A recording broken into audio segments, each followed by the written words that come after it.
Okay, so I'm sorry if you hear the lawnmower outside, but the grounds crew for the building that I'm living in decided that they wanted to mow the lawn right as I was starting to record. But this is chapter 27 of Two Can Keep a Secret. Chapter 27, Ellery, Saturday, October 5th. Nana is, to put it mildly, not pleased with this turn of events. You said you were going to watch a movie, she says from the other side of my closed bedroom door as I yank a dress over my head. It's black and sleeveless with a flared A-line skirt that ends just above my knees. The material is casual jersey, but I put on a few long glittering necklaces to dress it up. With my one and only pair of heels, it can pass for semi-formal. We changed our minds, I say, reaching for a bottle of curl enhancer and squeezing a small amount into my palm. I already spent more time than I'd like to admit on my hair before leaving for Malcolm's, but the battle against frizz never ends. I don't like the idea of you going to this dance, Ellery, not after everything that's happened over the past few weeks. You let Ezra go, I point out, slipping into my shoes. Ezra wasn't targeted like you were. One of the girls who was on the homecoming court with you is missing, for God's sakes. It could be dangerous.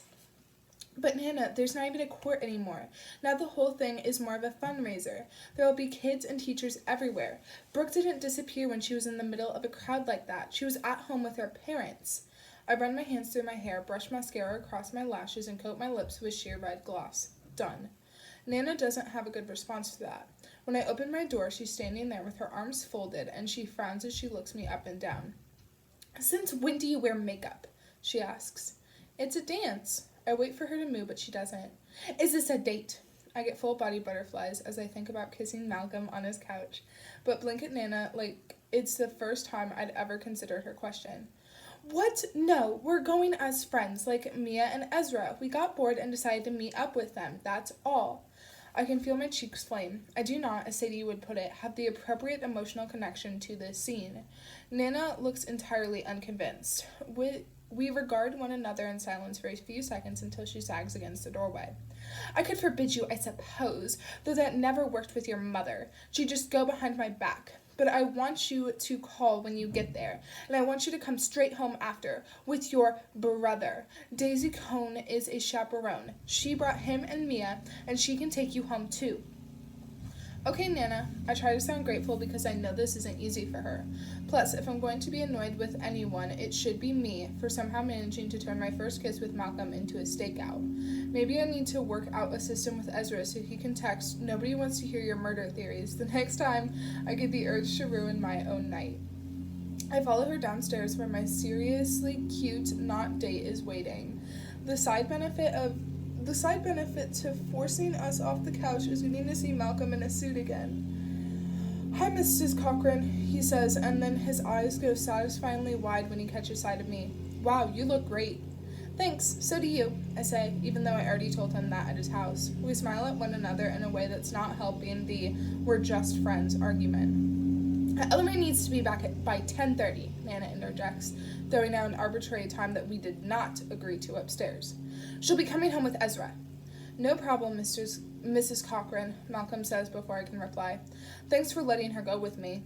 I'm not positive, but I think Nana's expression might soften a little as she opens the door for us. Have a good time, and a safe time. We cross the lawn to the Volvo, and Malcolm opens the passenger door for me.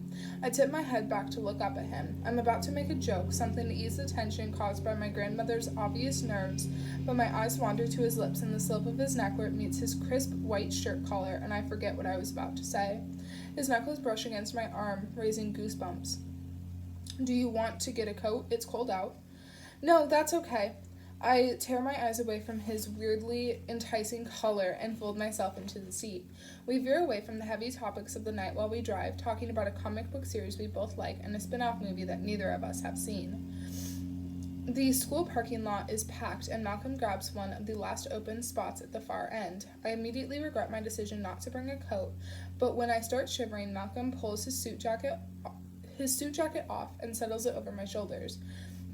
It smells like him, a clean mix of shampoo and laundry detergent. I try not to inhale too obviously while we walk. Here goes nothing, he says, opening the front doors. I pull out my phone and call Nana to let her know we've arrived safely, then disconnect as we turn the corner that leads to the auditorium.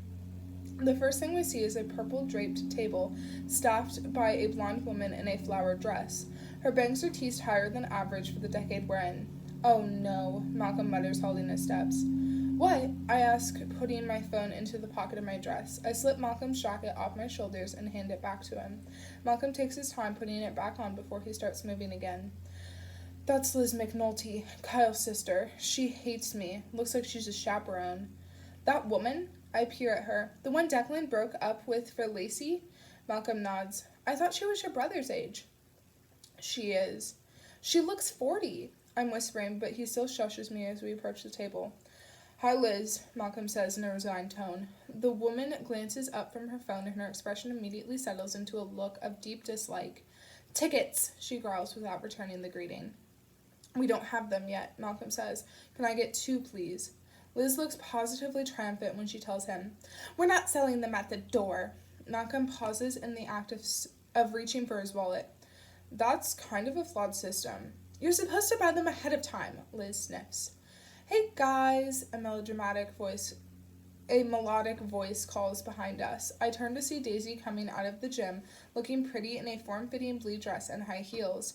A blast of loud music accompanies her until she closes the door. "Hi," I say, relieved to see a friendly face. "You look nice." "Gotta dress up for chaperone duty, right, Liz?" Daisy says. Liz smooths the front of her frumpy dress, and I feel a pang of sympathy for her. Daisy flicks her eyes between Malcolm and me. "I'm surprised to see you two here. Mia said you weren't coming." "We changed our minds, but we didn't..." Oh my god. Okay. "We changed our minds, but we didn't know you needed tickets ahead of time," I add, giving Liz my most ingratiating smile. Liz crosses her arms over her chest, ready to argue until Daisy puts a placating hand on her arm. "Oh, I'm sure it's okay now that the dance is more than half over. Right, Liz?" No response, but Daisy presses on. "Principal Slate wouldn't want to turn anyone away, not on a night like this when the school is trying to bring people together, and we need every penny we can get for the reward fund." She flashes the kind of sweet, winning smile that probably got her elected to student council all 4 years at Echo Ridge High. Liz continues to glower, but with less certainty. I guess Daisy's secret relationship with Declan is still under wraps, or Liz would probably be a lot less charitable. "We'd really appreciate it," I say. Malcolm wisely keeps his mouth shut. Liz holds out her palm with an annoyed snort. "Fine, $5 each." Malcolm hands over a 10 and we walk with Daisy into the gymnasium. Loud thumping music hits us again and I blink as my eyes adjust to the dim light. Purple streamers and silver balloons are everywhere and the room is packed with dancing students. "Should we look for Mia and Ezra?" Malcolm asks, raising his voice to be heard over the thumping noise. I nod and he turns towards the center of the room, but Daisy pulls at my arm before I can follow. "Can I ask you something?" she shouts. I hesitate as Malcolm disappears into the crowd without realizing I'm not behind him. Okay," I say, not sure what to expect. Daisy puts her head close to mine so she doesn't have to yell. "I've been thinking about what you said, about Ryan Rodriguez and the bracelet." I nod. We hadn't gotten much chance to discuss that on Thursday once Mia and Daisy's parents came home and started hyperventilating over Mia's head injury. She told them she tripped headfirst into the fireplace mantel. "It's been worrying me. Why do you think he might have given it to Lacey? Do you know something?" "No," I admit. I don't want to catalog all my vague suspicions to Daisy, especially after what she'd said that day. There's this whole other layer when you're one of the only minority families in town. Sometimes I forget how not diverse Echo Ridge is, but when I look around at the crowded gym, I remember, and it feels less harmless to toss speculation around about someone whose last name is Rodriguez.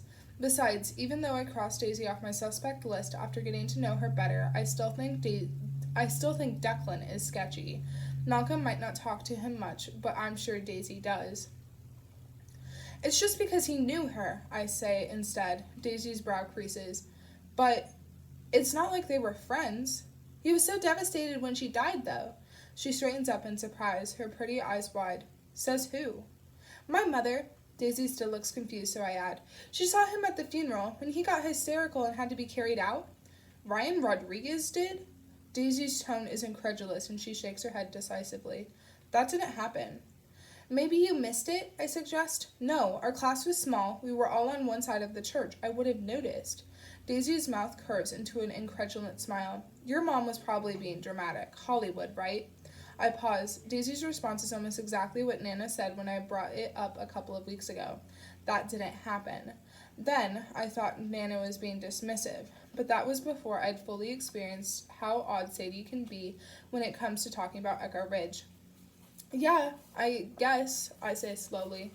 I don't think Daisy has any reason to lie about Ryan's behavior at Lacey's funeral, but does Sadie? Sorry I separated you from your date, didn't I? Daisy says as we spy Malcolm emerging from a crowd in the middle of the room. I better circulate and make myself useful. Have fun. She waves and heads for the sidelines, pirouetting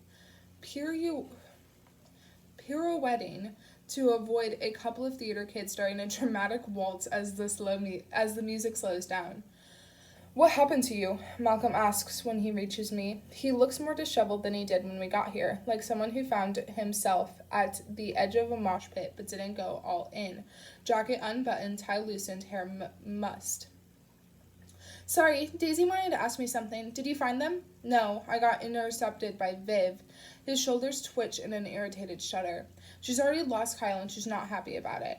And she's mad at Theo because he brought a flask and Katrin's half drunk. I scan the gym until I spot a bright red dress. Speaking of, I say, nodding toward the dance floor. Katrin and Theo are slow dancing in the middle of the room, her arms wrapped around his neck like she's trying to keep from drowning. There she is. Malcolm follows my gaze. Yep, doesn't look much like a killer, does she? Something in me deflates. You think I'm ridiculous, don't you? What? No, Malcolm says quickly. I just meant whatever might happen isn't happening right this second, so maybe we could dance? He slides a finger beneath his tie and tugs to loosen it further. Since we're here and all. My stomach starts doing that fluttering thing again. Well, we do need to blend, I say, and accept the hand he holds out to me. My arms circle his neck and his hands graze my waist. It's the classic awkward slow dance position, but after a couple of offbeat sways, he pulls me closer and then suddenly, we fit. I relax against him, my head on his chest. For a few minutes, I just enjoy how solid he feels and the steady beat of his heart beneath my cheek. Malcolm leans toward my ear. Can I ask you something? I lift my head, hoping he's going to ask if he can kiss me again, and almost say yes preemptively before he adds, Are you afraid of clowns? Huh? That was a letdown. I lean back and stare into his eyes, which look steely gray instead of green beneath the dim lights. What? Are you afraid of clowns? He asks patiently, like it's a perfectly normal conversation starter. So I go with it. No, I've never understood the whole clown phobia, to be honest. I shake my head, and a stray curl grazes my lips and sticks to the gloss, reminding me once again why I don't wear makeup. Before I can figure out a graceful way to extricate it, Malcolm does it for me, tucking the curl behind my ear and letting his hand settle briefly on my neck before it returns to my waist. A jolt of energy shoots down my spine. Oh, all right. Maybe lip gloss has its uses. Me either, he says. I feel like clowns get kind of a bad rap, you know? They just want to entertain. Are you like their spokesperson? I ask, and he grins. No, but there's this clown museum in Salisbury. Well, calling it a museum is kind of a stretch. It's this old woman's house that's crammed full of antique clown stuff. She gives anybody who shows up a giant box of popcorn, and she has like 6 dogs that just hang out there in the middle of all the clown memorabilia. And sometimes she plays music against one of the walls, but they don't always have clowns in them, or usually even. Last time I went, the movie was Legally Blonde. I laugh. Sounds delightful. It's weird, Malcolm admits, but I like it. It's funny and sort of interesting as long as you're not afraid of clowns. His hands tighten on my waist just a little. I thought maybe you'd like to go sometime. I have a lot of questions, starting with only me or me and my brother plus Mia? And will it be a date or is it just a strange thing you like that nobody else will do? And should we get you 100% cleared of any felonies first? But I bite them back and respond with, I'd like that, because I would. Okay, good, Malcolm says with a crooked smile. Suddenly, whatever rhythm we've managed to find vanishes. He steps on my foot, I clock him with my elbow, my hair sticks to my face for reasons I can't even comprehend. It's all going to hell very quickly until he freezes and says, Do you see Katrin? I look toward the center of the gym where we'd seen her last, but she's gone. Theo's still there, I say, tilting my chin in his direction. He's doing a terrible job of trying to look casual while pouring the contents of a flask into his solo cup. But I don't see her. The music switches to a fast song and Malcolm motions for me to follow him. We wander away off the dance floor, weaving in and out of the crowd, and circle the perimeter of the auditorium. I catch a couple of people staring at Malcolm, and before I can think too much about it, I grab hold of his hand. I spot me and Ezra within a bigger group, dancing frantically. Daisy is off to the side with a couple of chaperones, standing slightly apart from them with a preoccupied expression. It makes me wonder what homecoming was like for her 5 years ago, watching the boy she loved and her best friend get crowned king and queen. Whether she was jealous or unconcerned, thinking her turn would come soon enough. And I wonder what it was like for Sadie more than 20 years ago, there without her sister, dancing with a boy she must have liked at least a little bit. A perfect night turned into a cruel memory. She's not here, Malcolm says, but just then I see a flash of bright red where I wasn't expecting it to be. The far corner of the gym has an exit next to the bleachers that's been covered with balloons and streamers in an attempt to make it look inaccessible. Katrin emerges from beneath the stands and, without checking to see whether a chaperone's in sight, pushes the door open and slips outside. Malcolm and I exchange glances. The straight path to the door is strewn with dancing classmates and chaperones, so we stick to the edge of the gym until we come to the opposite side. We slip underneath the bleachers and make our way along the wall toward the door, encountering only one couple making out. When we emerge on the other side, we look around more carefully than Katrin did before following her out the door. It's cool and quiet outside, the moon full and bright above us. Katrin's nowhere in sight. The football field is to our left, the front of the building to our right. By unspoken agreement, we both go right. Oh, okay. I was trying to figure out where that was. It's the front of the building. Okay. When we turn the corner nearest the school entrance, Katrin is standing frozen near the Echo Ridge High sign. Malcolm tugs me back into the shadows as she half turns, and I spy a clutch in her hands. My eyes strain and my breath catches as I watch her fumble with the clasp. Even though the sensible part of my brain wonders what she could possibly manage to fit in there other than keys and a tube of lip gloss, I pull up my cell phone and set it to video. But before Katrin can take anything out of the bag, she drops it. My phone frames her in an almost cinematic moonlight as she freezes, bends at the waist, and vomits loudly into the grass.